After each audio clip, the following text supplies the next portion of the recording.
if I get hit by a truck full of fucking cement.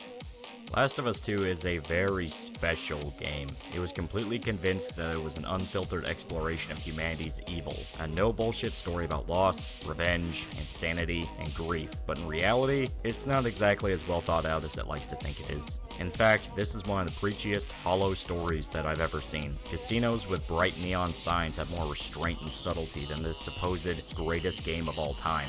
Now, I've made 3 entire videos about this game, one of which is an hour long, but I can't help but think each time I made those videos that I wouldn't strike at the exact heart of my problems with this story. There would be complaints and explanations on why things didn't make sense, but it still feels like there's some ground to cover. Recently, I found myself falling back into the rabbit hole of Last of Us 2, watching videos that go over the controversies and the story. It was just last year, but it feels like a lifetime ago. It's fucking nuts. Still, now that there's been plenty of time to digest everything that happened and get our minds away from this forgotten trash heap, I think I finally know why this story pisses me off as much as it did. Last of Us 2 has no consistency to it, like, at all. Now, everybody knows about the joke about themes. Revenge is bad, and you will hear this for 30 hours until you understand. But beyond that, the morality of this game is all over the place. When you really tear down the structure of Last of Us 2 and examine everything, you just see how empty the lesson is. Last of Us 2 wants to examine human evil, but it seems either unwilling or absolutely terrified of delving deep into those depths. Sure, there's plenty of surface-level edgelord shit, torture, gore porn, miserable people screaming at each other. Last of Us 2 looks grim and dark,